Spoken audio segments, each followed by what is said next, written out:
Baik,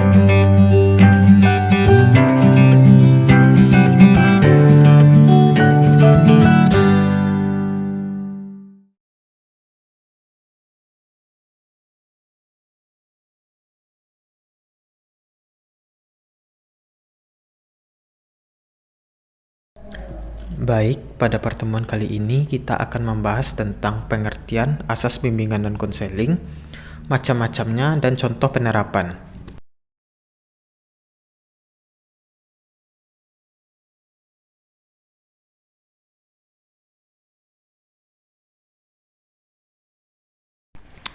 Dalam Kamus Besar Bahasa Indonesia, asas berarti dasar. Tetapi asas dalam pengertian di sini adalah bukan dasar, tetapi rukun. Jadi, asas bimbingan dan konseling berarti rukun yang harus dipegang teguh dan dikuasai oleh seorang guru, pembimbing atau konselor dalam menjalankan pelayanan atau kegiatan bimbingan dan konseling. Setiap kegiatan kadang-kadang ada asas yang dijadikan pegangan dalam melaksanakan kegiatan tersebut. Demikian pula dalam layanan kegiatan bimbingan dan konseling. Sedangkan menurut para ahli yang pertama yaitu menurut Jannah di tahun 2015, asas-asas bimbingan dan konseling adalah ketentuan atau kaidah yang dimaksudkan dalam penyelenggaraan pelayanan bimbingan dan konseling. Pendapat yang kedua yaitu menurut AMTI di tahun 2016 bahwa asas bimbingan dan konseling adalah hal yang mesti ditaati dalam melaksanakan kegiatan bimbingan dan konseling di sekolah.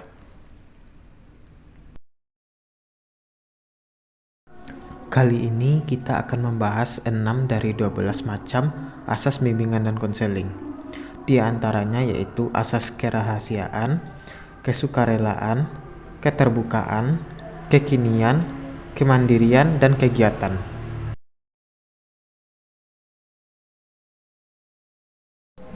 Asas yang pertama yaitu asas kerahasiaan, yaitu asas yang mengkehendaki segala sesuatu yang dibicarakan klien kepada konselor tidak boleh disampaikan kepada orang lain, atau lebih-lebih hal atau keterangan yang tidak boleh atau tidak layak diketahui oleh orang lain.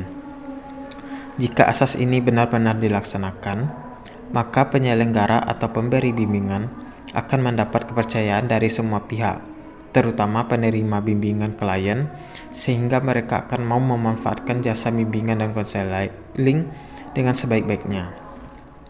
Sebaliknya, jika konselor tidak dapat memegang asas kerahasiaan ini, maka hilanglah kepercayaan klien. Mereka akan takut meminta bantuan sebab khawatir masalah dan diri mereka akan menjadi bahan gunjingan. Contoh, ada seorang peserta didik yang menceritakan kepada konselor bahwa ia memiliki penyakit HIV. Maka seorang konselor harus bisa menjaga kerahasiaan tersebut agar tidak diketahui oleh banyak orang.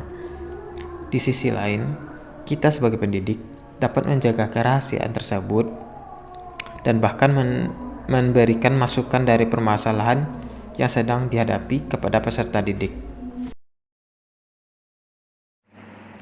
Baik, selanjutnya yang kedua adalah asas kesukarelaan, di mana asas ini merupakan asas bimbingan dan konseling yang mengkehendaki proses bimbingan dan konseling yang berlangsung atas dasar kesukarelaan, baik dari pihak si terbimbing atau klien maupun dari pihak konselor. Klien diharapkan secara sukarela tanpa ragu-ragu ataupun terpaksa menyampaikan masalah yang dihadapinya, serta mengungkapkan segenap fakta, data, dan seluk-beluk masalahnya kepada konselor. Dan konselor hendaknya dapat memberikan bantuan dengan tidak terpaksa. Dengan kata lain, konselor memberikan bantuan dengan ikhlas. Keterbukaan di sini ditinjau dari dua arah, di mana dari pihak klien diharapkan mampu membuka diri sendiri sehingga apa yang ada pada dirinya dapat diketahui oleh orang lain, dalam hal ini konselor. Dan yang kedua, mau membuka diri dalam arti mau menerima saran dan masukan dari konselor. Selanjutnya dari pihak konselor, keterbukaan ini terwujud atas kesediaan menjawab pertanyaan dari klien dan mengungkapkan diri jika hal itu memang dikehendaki oleh klien. Dalam hubungan ini bersuasana masing-masing pihak sifatnya transparan. Selanjutnya adalah contoh dari asas kesukarelaan di mana adanya seorang peserta didik yang selalu tidak masuk dikarenakan tidak suka pada salah satu mata pelajaran di sekolahnya. Sebagai guru, seharusnya kita harus mengubah sikap atau perilaku peserta didik tersebut agar dapat suka dalam mata pelajaran tersebut dan selalu membina dan mengembangkannya.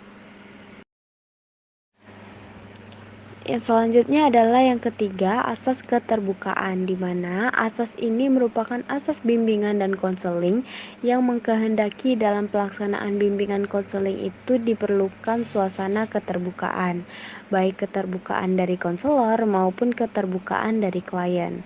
Keterbukaan ini bukan hanya sekedar bersedia menerima saran-saran dari luar, malah lebih dari itu. Diharapkan masing-masing pihak yang bersangkutan bersedia membuka diri untuk kepentingan pemecahan masalah individu yang membutuhkan bimbingan, diharapkan dapat berbicara sejujur mungkin dan berterus terang tentang dirinya sendiri, sehingga keterbukaan ini adanya penelaahan serta pengkajian berbagai kekuatan dan kelemahan yang akan dibimbing.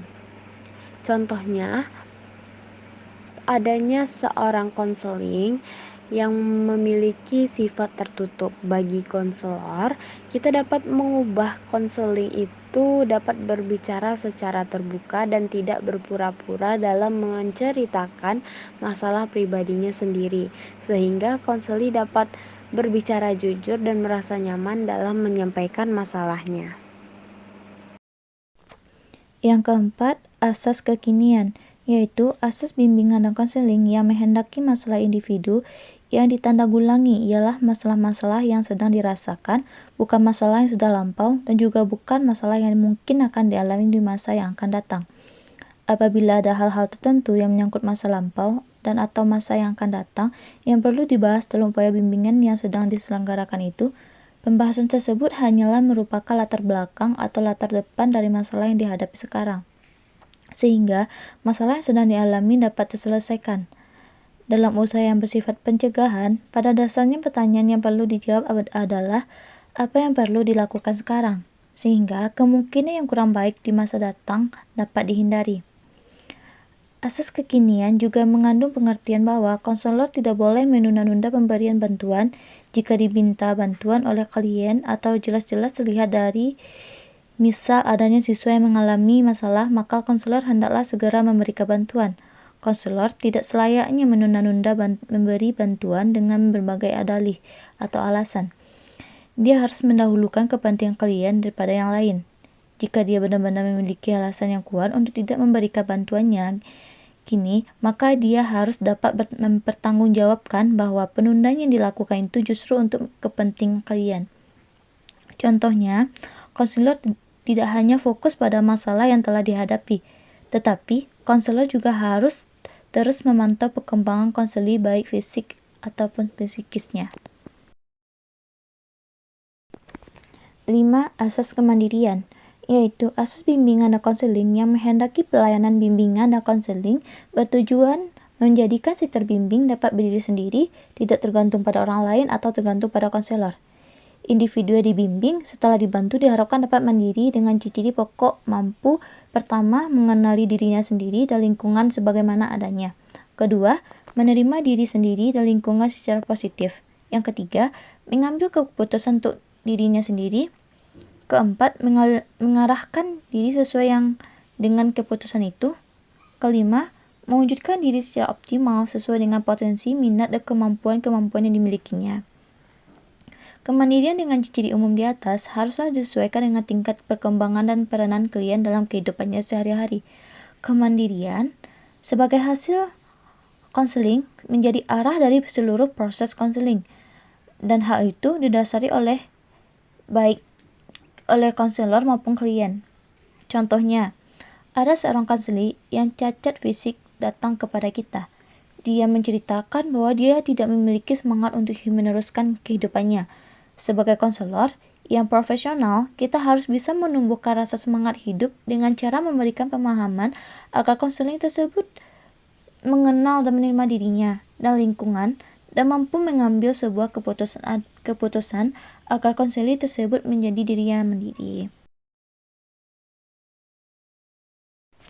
Yang terakhir atau yang keenam, asas kegiatan, yaitu asas bimbingan dan konseling yang menghendaki usaha, bimbingan dan konseling tidak akan memberikan buah yang berarti bila klien tidak melakukan sendiri kegiatan dalam mencapai tujuan bimbingan dan konseling. Hasil usaha bimbingan dan konseling tidak akan tercapai dengan sendirinya, melainkan harus dengan kerja giat dari klien sendiri. Konselor hendaklah membangkitkan semangat klien sehingga mampu dan mau melaksanakan kegiatan yang diperlukan dalam penyelesaian masalah yang menjadi pokok pembicaraan dalam konseling. Asas ini merujuk kepada pola konseling multidimensional yang tidak hanya mengandalkan transaksi verbal antara klien dan konselor. Dalam konseling yang berdimensi verbal pun asas kegiatan masih harus diselenggarakan, yaitu kalian aktif menjadi proses konseling dan aktif pula melaksanakan atau menerapkan hasil-hasil konseling. Contoh, seorang konselor harus bisa membuat suatu program kegiatan seperti ospek atau maba maupun MOS siswa baru agar konselor atau peserta didik dapat mengenali lingkungan yang baru serta mampu untuk menyesuaikan dirinya dengan lingkungan yang baru.